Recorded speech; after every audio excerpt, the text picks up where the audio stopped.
my graduate work at the University of Pennsylvania. I did my PhD over there. And this book, to some extent, is really a continuation, or, if you wish, a second volume to the first one that I wrote way back as my PhD dissertation. If you want to go to the next slide. And that was Ships for the Seven Seas, Philadelphia Shipbuilding Age of Industrial Capitalism. Again, that was my dissertation. It came out with Hopkins University Press in 1997. And that pretty much tells the story of Philadelphia shipbuilding from about the Civil War to the beginning of the Great Depression. Now, one of the reasons I wanted to write this book was really to kind of develop a sense, this first book that is, wanted to develop a sense of Philadelphia as sort of an industrial juggernaut, if you will. And in so many ways, of course, 19th and early 20th century Philadelphia was the center of the workshop of the world, as well, my dissertation advisor, Walter Leck, called one of his books. So, it's a very meaningful and important place. One of the reasons why I'm interested and really fascinated with the shipbuilding industry is because it brings together a whole bunch of different things. I mean, you can literally talk about everything from world trade to war to technology, business, enterprise, corporate strategy, and literally down to the nuts and bolts and the rivets. So that is one of the things that really fascinated me about this industry. Now, again, the Ships for the Seven Seas dealt kind of with a period when Philadelphia was the center, really, of American steel shipbuilding. And when you look at the Cram Shipyard, which kind of takes center stage in this book, it produced actually most of the ships that fought in the Spanish-American War, 1898. Not the Olympia, but many more. And so in any event, this was an important and meaningful place. And so that first book charted the rise and crisis, really, of that industry. It really ends with the closure of the Cram Shipyard, if you want to go to the next slide. The closure of the Cram Shipyard in 1927. That was a real milestone in the history of the industry locally as well as nationally. I mean, this made headlines really everywhere, even in Britain, where people were just absolutely shocked that this shipyard went bankrupt. I mean, it was really at that time the single most important shipbuilding facility in the United States. It was one of the few survivors, really, of the days of clipper shipbuilding that very successfully negotiated the transition into iron and later on steel shipbuilding. So when that place closed down, and it was really an absolute shock. This is a photograph from, I want to say it's about 1930, and you can see the trees growing on the slipways. Again, having finished that end of the story in the first book, I think I always wanted to look at how this story then continues. And I had kind of a sense of, well, I wanted to tell another Philadelphia story. And to a degree, I started off with that. Actually, I did a lot of research on Sunship down in Chester. And kind of turned this into another story of Delaware Valley shipbuilding, really. As it turned out, I mean, how these things go, right? I mean, I said, well, now what I'm doing the Delaware Valley research-wise, I might as well have a look at what they're doing up in Bath, Maine. And what about Virginia, Newport News? And while we're at it, San Francisco. Make a long story short, this new book, the Warshipbuilders, turned into comparative study of shipbuilding in the World War II period, in primarily really focused on the United States, but it has some pretty significant chunks of information in there about the British shipbuilding industry during this period, the German shipbuilding industry, and the Japanese. So kind of that's how this project snowballed. I started this 10 years ago. And And, and it just speaks to the fact, first of all, again, it's a very interesting industry.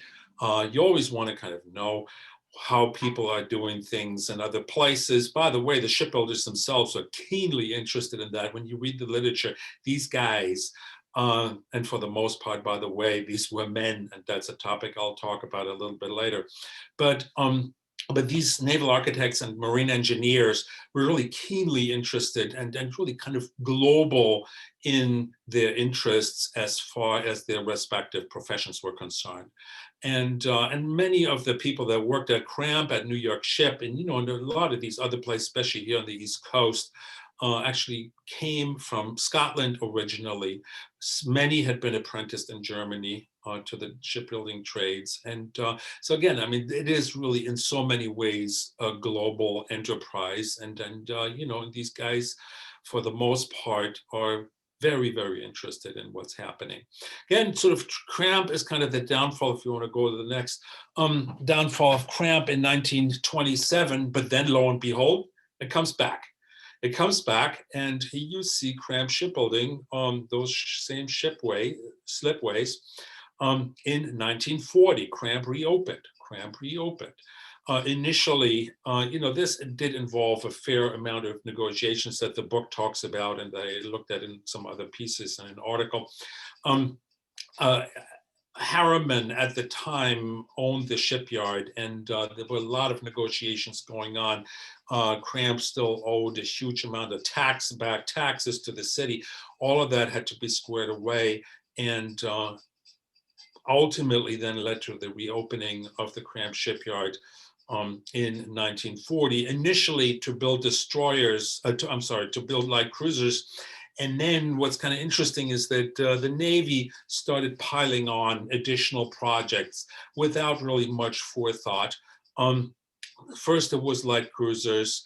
Next came submarines. Next came landing craft. Next came a huge repair operation. And the problem is really in this industry that you can't do all of these things at the same time, and especially not for an organization that had been dormant for 13 years. And so this was a real issue and a real problem for Cramp during the Second World War. All these projects, they started to interfere with one another in not very good ways. The management was corrupt. And had to be exchanged in the middle of the war. The general manager just barely escaped prison. But there's also a lot of labor conflict going on at Cramp. I mean, the biggest strike in the American wartime shipbuilding industry took place at Cramp in 1944 because the workers were just fed up with an absolutely incompetent management. So, it's a troublesome history in some respects. But that sort of speaks to the fact that sort of this erstwhile position of Cramp as a major center, really, of the American shipbuilding industry, that was long gone, really, over the course of the Second World War. Again, what it's sort of emblematic for, and that goes for the rest of the talk today, really, is that there are other players that really come into the picture, and very significantly so. Today, what we're going to do is we're just going to talk about really what's going to happen in Philadelphia from 1922 through 45. But we should keep in mind that there's lots of other things happening in places like Newport News, again in San Francisco, in San Diego, then in Bath, Maine, where you had the Bath Iron Works, a very, very competent destroyer builder. You had the Portsmouth Navy Yard, also in Maine, that was a major center, really, of submarine construction over the course of the Second World War and beyond, really. I mean, I'm working on a history of the Cold War shipbuilding industry right now, and the Portsmouth Navy Yard just crops up left and right. There's Electric Boat in Groton, Connecticut, and a lot of other important places. Again, what we're going to do for the rest of the talk today is pretty much really focus on what happened in Philadelphia. If you want to go next slide. Yes, so that is Newark Shipbuilding. This is a place that some of you might be quite familiar with. that is New York Shipbuilding Corporation in Camden, New Jersey, another sort of major player in this area. And what you see here is the launching of the aircraft carrier Saratoga. I want to say this is in 1925. And this is really, in some respects, a very troublesome photograph, because what it shows you is that the slipways on your left are all empty. And really, New York Ship, as it is called, sort of in the trade parlance, was really on the brink of quitting the shipbuilding industry altogether in 1927. There was an extreme shortage of contracts, not just from the Merchant Marine, but also from the Navy, really. And in part because the U.S. government during that time negotiated a series of important naval arms control agreements. First, the one in Washington in 1922, another one in 1930 in London. And that was actually the first attempt really to introduce arms control agreements on a very significant scale, involving most of the leading naval powers at the time. That cost places like New York Ship huge amounts of business during the interwar period. And and again, I mean, the company was. The management in 1927 was really talking about shutting the whole thing down as a shipyard and switching over to electrical generators. And only sort of as a sort of bizarre coda to the Cram story, Cram had signed a contract with the Navy to build the cruiser Salt Lake City. And but Cram was unable to do that, and what happened was that contract was then transferred to New York Shipbuilding Corporation, Camden, and so that is what saved that shipyard, really. Then it kind of clawed its way back, and over the course of the 1930s, again, kind of from a standpoint of industrial history, it's a very important place. The first very successful industrial organization of shipyard workers, that is the Industrial Union of Marine and Shipbuilding Workers, was formed at New York Ship in a series of violent strikes in 1933 and 1934, in the middle of Navy contracts. And President Roosevelt, FDR, was always interested in these matters, anything that involved the Navy, and he actively involved himself in these conflicts and basically told the management, you got to get your act together, you got to sign a contract with this union, you got to recognize it as a collective bargaining agent, and that's that. So the union was born, the Shipyard Workers Union, the Industrial Union, was really born here at New York Ship. There had been prior trade unions under the American Federation of Labor, but those were craft unions. The Industrial Union of Marine and Shipbuilding Workers were committed to industrial unionism. That's why it's important that that New York Ship is kind of part of the history, really, of American organized labor in a very significant degree. If you want to go to the next slide. Yeah, so here you actually see it in World War II, and you can tell the place is busy, right? New York Ship was really the one of the single largest private builders in the United States at that time, almost entirely focused really on naval shipbuilding. And what you see here is actually the shot that was taken from a airship by the U.S. Navy, and all the slipways, they're all busy. They're all crowded with, well, first of all, cruisers, light cruisers. That was New York Ship's specialty. It was kind of interesting as far as the naval architecture end of the business is concerned, that Cram probably had the best design team anywhere in American shipbuilding when it closed down in 1927. Now, the vice president of Cram at that time, a guy by the name of John Metten, then formed his own kind of independent marine consultancy to get some work for these guys, and then got hired in 1934 to be president of New York Ship. So there's many, many connections between Cramp and New York Ship across the river. And again, New York Ship really carved out a niche in the construction of especially light cruisers, and later on in light aircraft carriers as well. And we'll have a few words to say about that later on. So that's New York Ship, really one of the core institutions really of the industry at that point. And you have to recall that kind of in the historical context, these light cruisers were actually ordered by the U.S. Navy in 1940.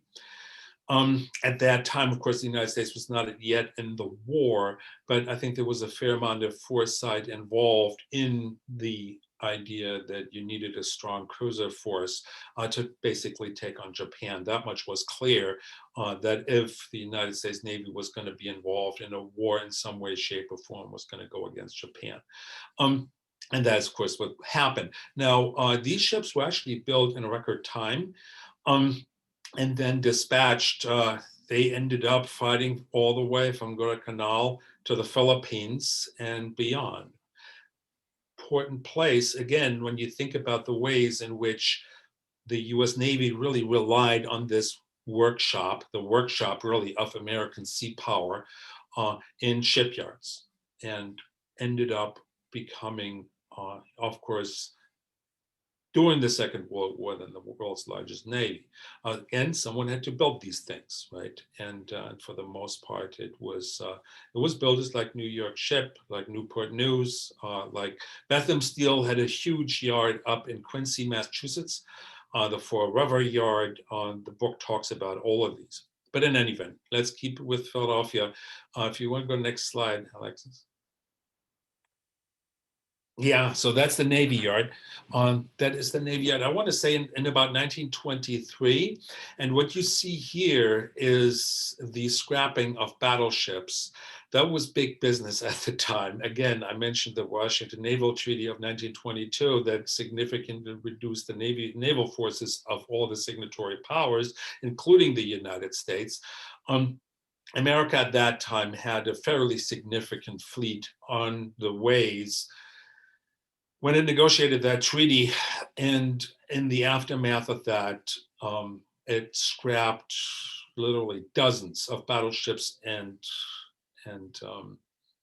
battle cruisers. And that is what you see going on here at the Navy Yard. They're taking apart one after another. And melting it down. I mean, you have to remember, I mean, there's always this legend that, old shipyard worker told me many years ago in Philadelphia that battleships were turned into razor blades, that Gillette bought up the supply of high-grade steel. You can get a lot of razor blades out of each and every one of those gun barrels. So I doubt that is a true story. But in any event, so Philadelphia Navy Yard, was involved in breaking ships. Very little new construction going on at that time. In the 1920s, there were always demands on the part of the private shipbuilders to close down the government-owned and operated and government-run Navy yards. The private builders wanted to get their hands on these contracts, and that is at the very few contracts that were available at that time. And so they were constantly asking the Navy to shut down its own shipyards.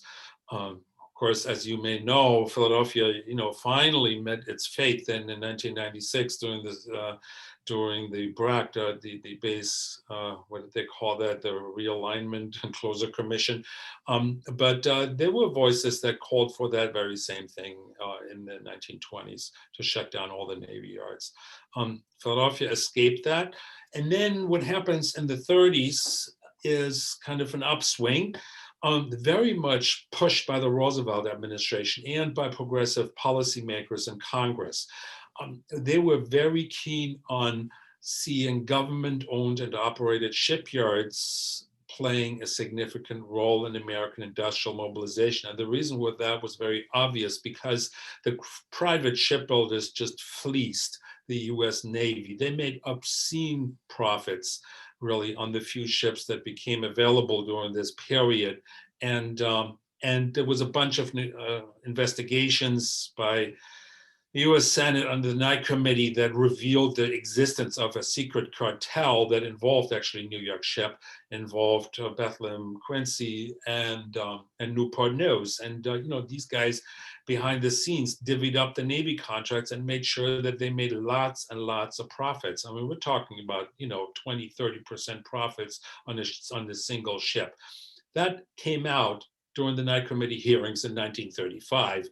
And Congress was just livid about all of this. And as a result of that, they passed a law that mandated that every new ship class, and ships are built in classes, naval vessels are, had to, in every naval vessel class, half had to be built in Navy yards. And that was a big boon actually to the Philadelphia Navy Yard and other places, Brooklyn Navy Yard, down in Charleston, South Carolina, all these places that all of a sudden did face a very significant impact on their ability to build ships. And again, Philadelphia sort of comes back into the picture, comes roaring back really in so many ways. FDR was all in favor of it. He loved the Philadelphia Navy Yard, visited when he could. When he did that in World War I as Assistant Secretary of the Navy, when he could still walk across the Navy Yard, he did that. He involved himself in all kinds of negotiations in the 30s. And he made sure that, that the two battleships of the North Carolina class got allocated to the Navy Yard in Philadelphia. One, Philly built to Washington, and the other one was allocated to the Brooklyn Navy Yard. The private builders were just absolutely livid about this and said that this was sort of a statement against private business, all of that, because New York Ship wanted those contracts for the battleships. I mean, they were begging. I have these letters somewhere in the files that I collected at the Roosevelt Library up in Hyde Park, and it's just amazing. I mean, these guys. I mean, they're mobilizing the school children. The school children of Camden, New Jersey, wrote a petition, "Save my dad's job." So there's a lot of this kind of stuff going on. But in the end, it was the Navy Yards that got the first battleship contracts of the U.S. Navy in the 1930s. If you want to go back, go to the next one, Alexis. So this is towards the end of the war. There's a huge amount of construction, of course, going on. That's the hammerhead crane that you see here in the middle. That was a landmark. They had built that in the First World War. You see an Essex-class aircraft carrier there on your right. You see a battleship. I think that might actually be a South Dakota class. But there's also, I think that's an oil tanker that probably came up from Sun in Chester. So the Navy Yard itself didn't just build ships. It built, very importantly, the New Jersey, was involved in carrier construction as well, but it also outfitted a lot of the ships that were built along the Delaware River. And you have to remember, there were a lot of shipyards up and down the Delaware at that time. Again, Sun Ship, there was Cram and New York Ship, and a fair number really of smaller organizations. All of these ships were commissioned then at the Navy Yard. So these guys really had their hands full with conversions, with new construction, with outfitting, with commissioning, and all of this. Yeah, if you want to go to the next one. Yes, so as far as kind of technological change is starting to happen, this is an illustration from my book. And what you see here is an important switch over from pneumatic riveting to electric arc welding. And you kind of see, again, I don't want to sort of go into the specifics and into the deep details of all of this. The point is, this is a new way to put together a ship. And to use electric arc welding, kind of see this here at the bottom. That's a weld torch, and basically what it does is, it heats the parent metal down there, on the plates to about 4,000 degrees Fahrenheit, and then and that is what starts to melt the metal, and then it fuses the seam. Theoretically, this was easier to do. That's what people promised. I mean, the real benefit of electric arc welding for naval shipbuilding was the idea that that you could produce lighter hulls, and that you could save enormous amounts of weight by not installing rivets. And instead use electric arc welding. This is, again, a new technique that comes into play. There were more advanced and actually fully automated electric arc welding techniques that were done, especially with the tanker builders down in Chester. The Sun Ship was really the leader in that in the 1930s and introducing electric arc welding in an automated format. But Navy builders couldn't use that because automated electric arc welding, or submerged electric arc welding, that's what it's called technically, could really only be done on straight plates. Now, when you look at a warship, there are very few straight plates on a warship. These things tend to have curvatures because you want to facilitate speed, right? And so welding was introduced in the shipbuilding industry in the 1930s, primarily again in Philadelphia, which was really at the forefront of this, and in other places, and it was already pretty advanced. Now, when you look at World War II, Henry Kaiser, the guy who built the Liberty ships, right, or who financed construction, with a significant help of the U.S. government, always claimed that he had revolutionized these old-fashioned shipbuilding techniques with the introduction of electric arc welding on Liberty ships. And all these old shipbuilders in Philadelphia, Newport News, and elsewhere, they were just scratching their heads. They're saying, I mean, we've been doing electric arc welding for a good decade now. What are you talking about? They hated Kaiser, by the way. But in any event, if we're going to go to the next slide, that's where you see how a battleship is actually welded. And again, I mean, this was all done by hand. And it involved a fair amount of training. This is the welding of the upper deck of the battleship Washington, and down at the Navy Yard, and you kind of get a sense of how the sheer chaos that really reigned there on the slipways, right? And the guy who's sort of standing in the middle, he's the foreman, right? And he's not just standing there minding his own business and chomping a cigar. Actually, this man was in all likelihood responsible for just really supervising the welding crew, and had to help out, had to help people understand things like welding symbols. And if you ever looked at a ship plan, it's full of welding symbols that neither you nor I understand. And so there was a fairly significant expertise that was required. That these guys had to develop over time. It's really one of the core themes in the book, that these ships, when you're looking at naval vessels, right, that these ships could not be built by Rosie the Riveter. For people who got trained maybe for a week or two, and I mean, there were some women workers that were employed in the shipyards, but very, very few actually. In Philadelphia Navy Yard, they had the lowest share of women anywhere among the Navy yards. So far as 5.6% of the workforce. It was nothing. And because it is really an entirely different animal as far as electric arc welding and riveting is concerned, in terms of trying to learn this trade and do it well. Usually it would be about 200 to 300 hours just to get the intro done, and and then do the fine tuning. It's really emblematic, really, of the rest of the industry. This is guy Homer Ferguson from Newport News, who was a long-serving president of Newport News Shipbuilding, who basically said, look, I mean, in order to train a good shipwright, a good ship fitter, a good coppersmith, a machinist, guys that really know the business, it takes 10 years to build up those skills, and in all likelihood more.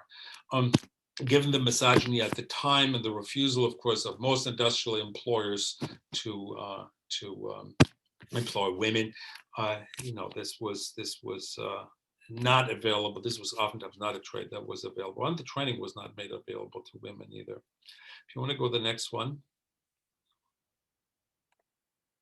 Yeah, so riveting, they continued to rivet a lot of places where they needed real strength in the hull. You kind of see this here. I mean, these guys, they're crawling. It's, by the way, kind of an interesting commentary on the design of ships.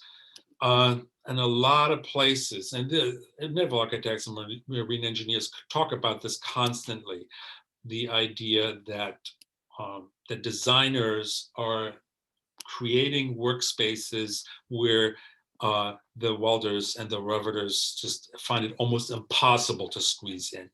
And so there's a lot of talk about, how to improve that and how to avoid exactly this situation, right? Of guys just, crammed into tiny, tiny workspaces. But riveting remained very important. If you look at, for instance, the New Jersey, the battleships that's anchored across, of course, from Philadelphia, the midship section is riveted, and the bow and the stern is welded. So these were hybrid formats that got introduced there. I'm going to go to the next slide. How are we doing on time? We all right? Yeah, we're good. All right. Yes. So as far as marine engineering was concerned, it made huge strides. This is what's called the triple expansion steam engine, the kind, maybe for those of you who saw the Titanic movie, I mean, that's, the Titanic actually ran a pair of these plus a turbine. But yeah, so these were very cumbersome bits of equipment dated to the World War I period. And there was huge strides really that were made in this line of business. If you go to the next one. Those are turbines, and really for the most part, wherever they could, the marine engineers and the naval architects put turbines into ships, into naval vessels, that is. The technology was just a lot more fuel efficient, and people did pay a lot of attention to fuel efficiency, especially in American naval vessels during this period. You kind of see these guys actually working here on the shop floor and hand fitting those blades. The reason why the American Navy was very, very keen on fuel efficient turbine engines was because most American warships were built to serve in the Pacific, and the Pacific is about 3 times the size of the Atlantic. There's no bases anywhere west of Hawaii. By the way, it was a result of some treaty negotiations the Americans did with the Japanese and the British in the 30s. But so the Americans were very, very keen on fuel efficiency. And the only way you could really get that was by way of turbine engines. And so those were introduced on a very significant scale. These are the ones that ran on the battleship Washington that was built at the Navy Yard. You want to go to the next one? Yes, so here's another interesting piece of equipment. That's what's called a reduction gear, a double reduction gear. It's another illustration from the book. What it shows you is, well, basically a turbine runs most efficiently at about 5,000 RPM. And if you connect a propeller to that, running at 5,000 RPM, you're not going to get any propulsion because there's a thing that's called a propeller cavitation, which means the water cannot flow into the propeller fast enough to produce propulsion. So what you had to do was you had to downshift from 5,000 RPM to about 200 RPM in battleships. That is what you see here. That is the reduction gear that was put into battleships. Now, the important thing about this is that this was precision work. The gear cutting of these things had to be done within tolerances of 1/10,000th of an inch. 1/10,000th of an inch. These things had to be cut in temperature-controlled environment over a 2 to 3 week period. where the temperature was held steady at 67 degrees Fahrenheit by way of air conditioning, and you had to cut these gears continuously. You couldn't stop. Once you had started on a workpiece, you could not stop. You had to keep it going for about 2 or 3 weeks. So that again speaks to the extreme skill intensity of this business, and it's true really across the board for many other shipbuilding trades. If you want to go next one. Yeah, so these are the shafts that then transmitted the engine power from the reduction gear into the propellers, right? And again, I mean, these are huge bits of equipment. Each of those was 80 feet long, precision engineered. You could not have any unevenness, because this would result in engine vibrations, which was a constant problem, especially in early turbine engines. And so again, precision engineering was really the name of the game. And this is a photo from the Navy Yard. Go on. Yes, so these guys, what they're doing here, the Philadelphia Navy Yard ran the propeller foundry of the U.S. Navy, and this was a very, very skilled business. These things were made from brass, which you could produce to thinner dimensions, really, than iron or steel. And it turned out that you could do all kinds of fancy things with propellers if you designed them correctly, especially for the submarine propellers, because one constant problem that you actually have till this day with submarines, the main noise from submarines oftentimes comes from propellers, not from the running of the reactor nowadays in the nuclear age. So there were all kinds of fancy ways you could tweak and twist the sound of a propeller. One guy who worked at the Navy Yard in the 80s and 70s told me, I don't know if this is a true story or not, but for the Ohio class Trident submarines, that they made a propeller that sounded like a whale. So that kind of gives you a sense of, again, the kinds of things that you can do with this kind of technology, and the enormous skills that go into manufacturing and finishing those. The final process, you had to polish them. You had to polish these propellers to get rid of the tiniest unevenness on the propeller surface, on the blade surface. If you want to go on to next. I think we're just about finishing up here.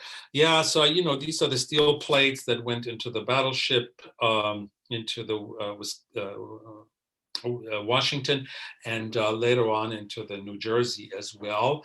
These are stored out there in the Navy Yard. You have to keep track of these things, right? I mean, there was a huge storage facility at the Navy Yard just for storage of these steel plates. You see the crane equipment to lift them up and transport them, because these things are, of course, so crazy heavy.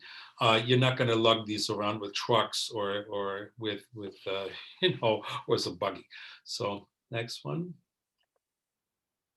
Yeah, so this is the keel laying. I think of the what is this? I think this might be this is the New Jersey.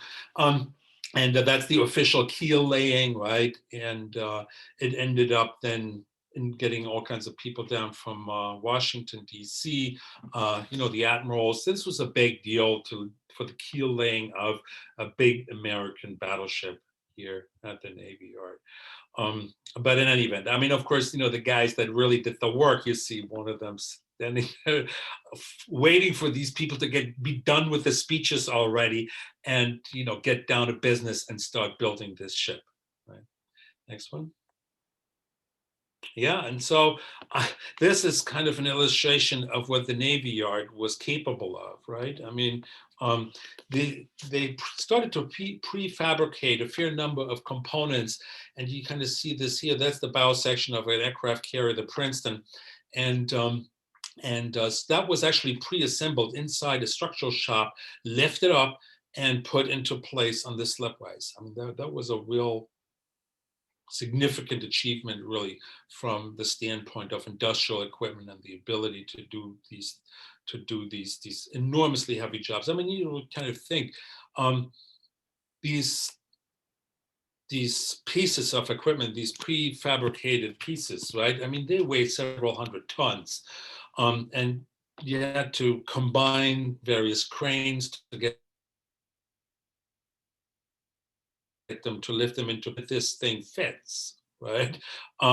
So again, kind of speaks just to the enormous amount of equipment that was available at the Navy Yard, and there's technical sophistication. But I think we're just about out of time, but could you forward one? Let's see if I have the one that I want. Yeah, so, that kind of gives you a sense, Philadelphia was at the very forefront in Navy Yard construction. They delivered, almost 300,000 tons, everything from battleships to landing boats to aircraft carriers and so forth, right? So these are the main Navy yards that were quite busy actually during the war, right? One more. Yes, the Navy also put a lot of money into private shipyards, and that's important to remember. Again, Delaware Valley yards were important in that respect. You see New York Ship getting, $20 million in facility improvements. That's real money at that time. Cram Shipbuilding gets another 20, right? Federal and Kerr, New Jersey, 10 million. That gives you a sense of just the enormous amounts of money that went into upgrading facilities. If you want to go one forward, that should probably be the last one. Yes, and that's New York Ship. New York Ship in the Second World War. It's one of these, one of the illustrations that stretch across 2 pages, actually. And what you see here is the areas that are shaded in darker gray. Those were the additions that were built with Navy financing during the Second World War. And, there was one congressman who was kind of really upset about all of this, just the sheer amount of money that the Navy poured into shipyards that were in private hands, as Newark Ship was, and saying, the government is paying for everything in there. That's true. All of the additions that were installed in New York Ship during the Second World War, everything got paid for by the government. If they needed a new supervisor, needed to hire a new supervisor, bill the government for it, right? In any event, so, that gives you kind of a sense of what this industry looked like. New York Ship itself, again, initially specialized in light cruisers. If you want to fast forward, I'll tell you when to stop.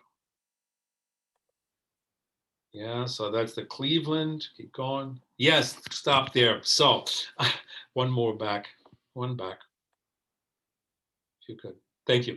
Yes, and so the Cleveland class light cruisers that the New York Ship was initially contracting for in 1940, 9 of those were actually repurposed as aircraft carriers. You see this here. That is a light cruiser that was redesigned and rebuilt, reconstructed as an aircraft carrier. New York Ship produced 9 of those over the course of the Second World War. What you see here is the first Princeton, and that actually went down of Taiwan in a big naval battle there. And the one that I showed you earlier, the Princeton, that was built at the Navy Yard, that received that same name. But in any event, so it gives you a sense of the enormous diversity of the ability, really, of these builders, of these men. For the most part, they were guys, for better or worse, and the huge skill intensity, really, of this trade of the shipbuilding industry. So I just want to leave it at that, and and if people want to chime in, add thought-provoking. So we do have a couple questions in our chat.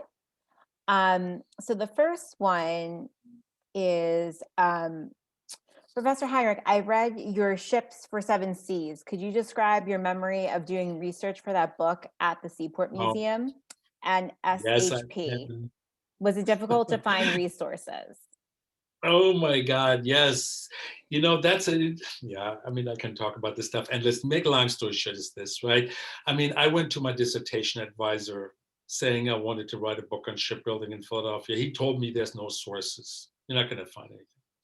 So, let me just dig around a little bit. And I was very proud to find the Philadelphia Maritime Museum, which was still on Chestnut Street back then, and the wonderful library. And the library did hold the Cram papers. There was a young archivist at the time named Gail Farr, who put together a wonderful guide to the Cram collection in was now the Independent Seaport Museum. And so, I mean, that was what I started researching there. And there's really tons of interesting, thought-provoking stuff, especially on Cram when it reopened in World War II. Um, this was a huge event in Philadelphia. You have to remember that. I mean, this was a Philadelphia institution. When that reopened, that made headlines on the front pages of the Philadelphia Inquirer. And people got interviewed on the radio. The managers were, the workers were. There's actually transcripts sitting in the archives at the Independent Seaport Museum. Um, and so this is really fantastic material. If you're interested, whoever was asking that question, I mean, I wrote a separate article about Cramp in the Second World War and some of the problems that the company ran into. I'd be more than happy to share that. My current book touches on that, but I'd be more than happy to share the article with you, which goes into a lot more detail on Cramp. Then there's other stuff down in National Archives that I've found, in particular, the Navy. I mean, the Navy is the Navy. They collect everything.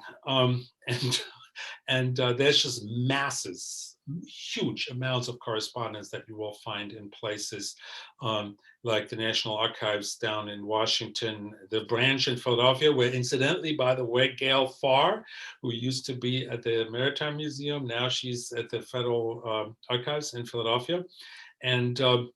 And she's a senior archivist there. And whoever wants to research the history of any of these places, Gail is a wonderful resource, really. You should get in touch with her if you want to do additional research. And then there's tons of stuff down in the National Archives in Washington. So, I mean, I stopped collecting documents after I had photographed about 200,000 pieces of discrete letters, information reports, memos, all of this stuff, transcripts of telephone conversations where the shipyard managers were yelling at the Navy people and back and forth. So, I mean, there's just a wealth of information, really. And I can only recommend anybody who wants to do this research, keep going. And a second question we have, Professor Heinrich, there have been reports of U.S. factories moving plans and R&D further inland when the U.S. entered World War II out of fear of U-boat coastal shelling. Yeah.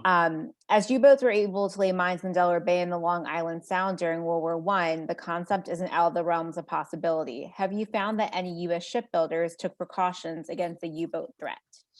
Well, they did. They did. Yes, actually, the Philadelphia Navy Yard itself had a military organization that was overseen by the captain of the yard that had minesweepers at its disposal. They were greatly worried about that possibility that the Germans would show up, and they did in a lot of places. I mean, if anybody ever goes on vacation on the Outer Banks, right, in North Carolina, off the coast of North Carolina. I mean, that's a graveyard of ships. And it's because, the Germans just created a mass slaughter, really, of the American merchant marine down there. Less so in Philadelphia or in the Delaware Valley. They did not make any documented incursions. What was interesting, though, when I was doing my research was that the FBI and the U.S. Naval Intelligence Service was very, very worried about the possibility of sabotage in the shipyards themselves. That is particularly people of German descent. Prior to 1941, communists. And for some reason, some of the stuff got misfiled. I mean, I was aghast at the FBI reports that I read, and the U.S. Naval Intelligence Service reports that I read about labor activists. FBI during the Hoover years, in particular, went after civil rights organizers in a major way, and targeted the shipyards and said, for reasons we don't need to go into, but I mean, there was suspicion that the civil rights movement already during World War II was communist infiltrated and inspired. And so they went after the people got fired. Lots of Germans got fired from the shipyards, which, by the way, the Navy Yard at New York Ship faced a huge problem because most of the coppersmiths were Germans. Were ethnic Germans, right? And once they start firing these people, I mean, so what are you going to do in this coppersmith shop, right? But in any event, so there was a lot of this kind of stuff going on as far as security measures are concerned. The Navy produced security assessments of all of these plants, which, by the way, is a wonderful source. They wrote a 180-page report just about New York Ship, what that place looked like, where the different workshops, where the security problems. We've got to build a fence here, add an extra filing vault for sensitive documents there. So of course, again, for my purposes, is wonderful because I get sort of an inside view of all of these things. Again, Navy is big at documenting. Long story short, though, as far as German U-boat threat in the Delaware River, not much really, and not nearly as much as certainly in North Carolina, where things got nasty off the shore.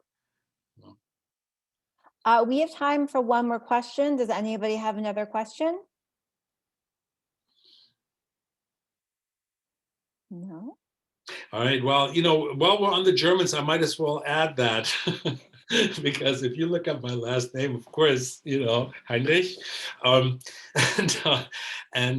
yes, I mean, my own background, and one of the reasons why I'm sort of fascinated with things maritime is I did grow up in Schleswig-Holstein, which is on the North Sea coast of Germany and West Germany, and I came here to the United States in 1986 as a grad student. I do have a naval connection. My father did serve in the Navy, but not in the American one.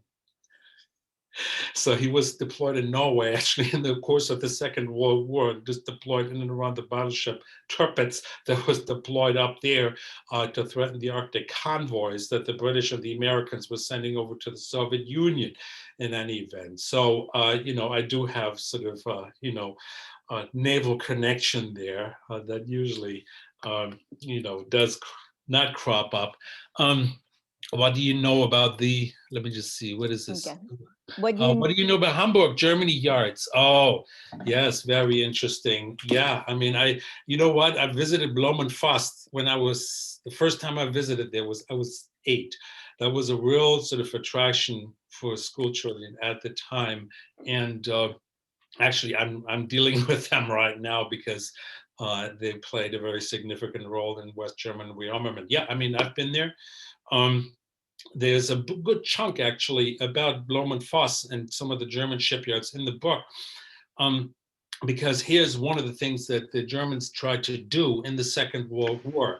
By 1943, they figured out the German submarine that they had running, the Roman 7 C model, was really no good. The Americans and especially the British were just able to take them down with all kinds of very innovative combat technology, with combat tactics, all of these things.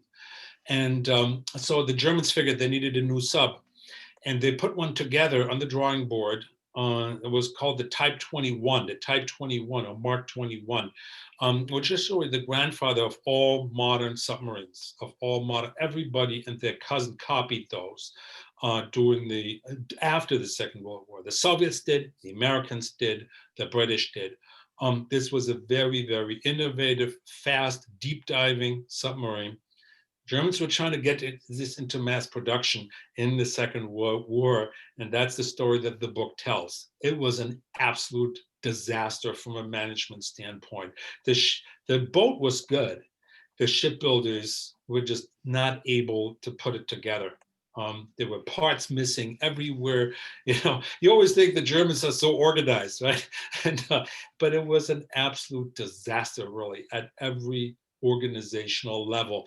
And Blohm & Foster, Hamburg shipyards, they were just rolling their eyes at what the Navy was attempting to do, and just at the sheer amount of mismanagement of the Type 21 production in the Second World War. Thankfully, we can only say, because if that thing had been deployed in the Atlantic in 1945, in the numbers that the Germans were planning, that would have caused a real problem. But a good thing, they never managed. So again, speaks to the fact shipbuilding is a difficult business. Never easy to do. It takes management skills. It takes workplace skills. You can't develop these things overnight, right? Any last questions before we wrap up?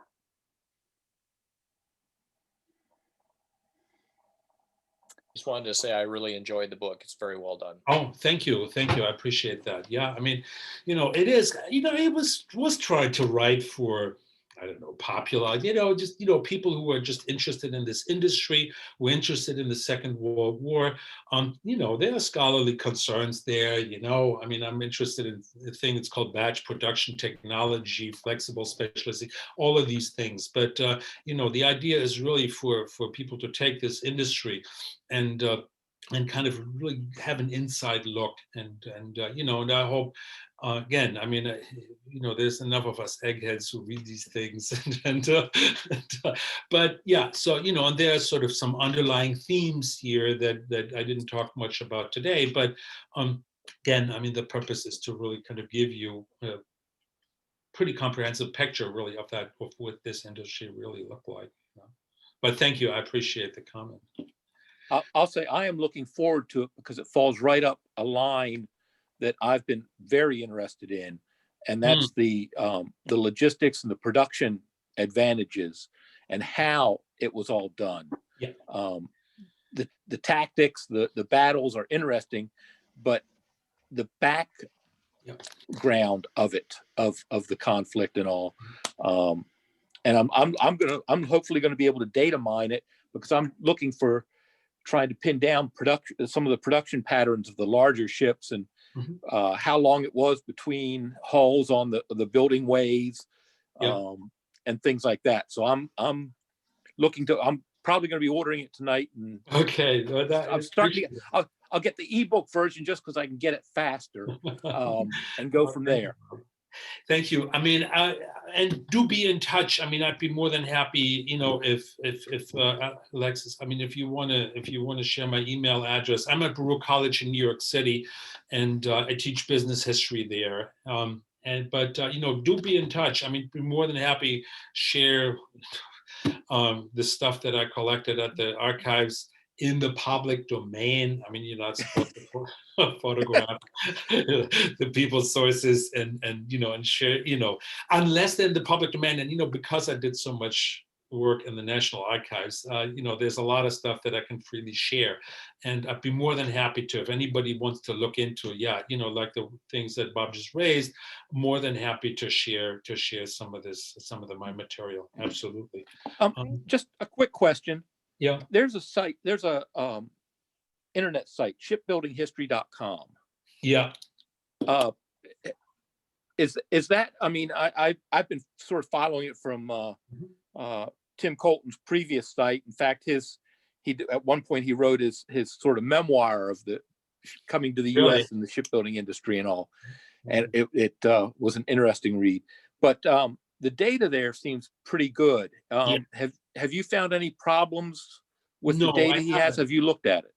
I mean, that is really a mammoth project. I mean, that website is really designed to document the construction of almost every ship that was ever built in the modern era in the United States. It's a vast project. I mean, I've contributed to it to the extent that I could. But yes, I mean, the launch, the whole, the keel laying, the launch. Some of them he has hull numbers and They're good. They're very, very good. They're all Yeah. culled from the Dictionary of American Fighting Ships, Yeah. which is a publication that's done by the U.S. Navy. Yeah, and it's a good I work will of- say, I get frustrated when I can't get the same level of information about the British and German shipbuilding effort. I'm spoiled. Gotcha. Do write to me though, Bob, because I mean, I work with some scholars over at the University of Glasgow, and I will say, actually, I did discover quite a bit of very good and very solid quantitative material on British shipbuilding, especially anything that was built on the Clyde. There's a huge documentary project going on Clyde Shipbuilding. Again, I mean, if you want to write to me, I'd be more than happy to share. I will take you up on that, and I will say that there's a maritime internet group, maritime history, that Dave Sherlaw, I saw he was on here tonight also. Thank him for posting this talk here yesterday, because that's how I even found out about it. Thank you. So there's a lot of us closet maritime geeks out there. Yeah, yeah, absolutely. Let me see. Aside from excellent museums like Independence Seaport, what particular archives, other resources did you find most useful for naval research? Well, I can tell you, again, I mean, I don't want to take up too much of your time, but well, first of all, there's Mystic Seaport. That's a very good resource.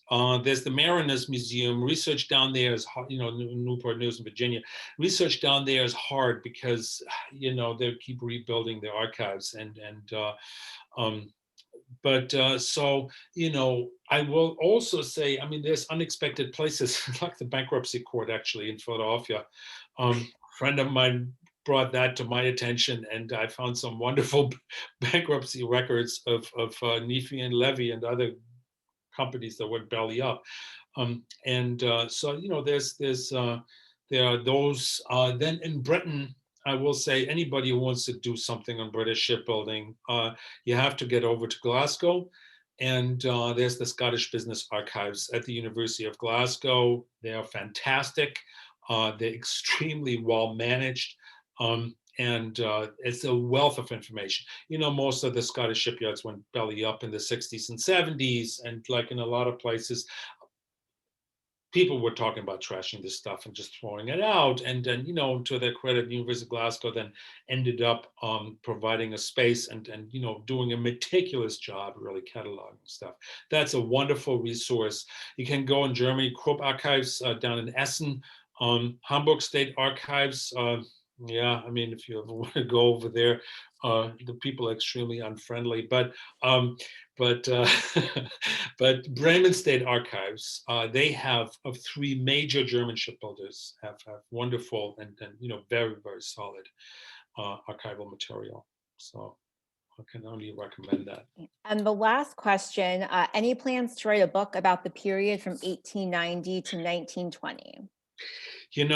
That is kind of what my first book covered. I mean, the ships with 7 seas. Really, for the most part, like I said, sort of in the introduction, right? Philly was the name of the game in American shipbuilding for that period. And I mean, there are some things, again, you can look down Newport News Shipbuilding. You can look at Bath Iron Works, those places. Yeah, I mean, I think the Philadelphia story is really pivotal to that. And then, as I look at, I mean, my own work is, like I mentioned earlier, going forward into the Cold War. And I'm now looking into supercarrier, submarine construction and the nuclear navy. So that's kind of where my forte is going forward. Well, thank you everyone so much for joining us tonight for our talk. From the Seaport standpoint, please feel free to follow us on social media, subscribe to our newsletter. We're gearing up for a very big year. 2021 marks 100 years since Cruiser Olympia brought the American unknown soldier from World War I home for interment in Arlington Cemetery. The first soldier to be buried with such honors. So we are kicking off programming throughout the year with a couple big ceremonies coming in the fall, mostly October and November, but we're going to be doing programming throughout the summer, talking about home and the difficult journey home. We'll be opening up a couple different special exhibits too around Memorial Day weekend, and unveiling a marker for where the casket of the unknown had to be latched down during facing 2 different remnants of hurricanes during the journey home. So you can imagine. So thank you all so much. Have a great night, and we'll see you all soon. Thank you very much. Really appreciated the Good opportunity. night. And do be in touch. Do be in touch.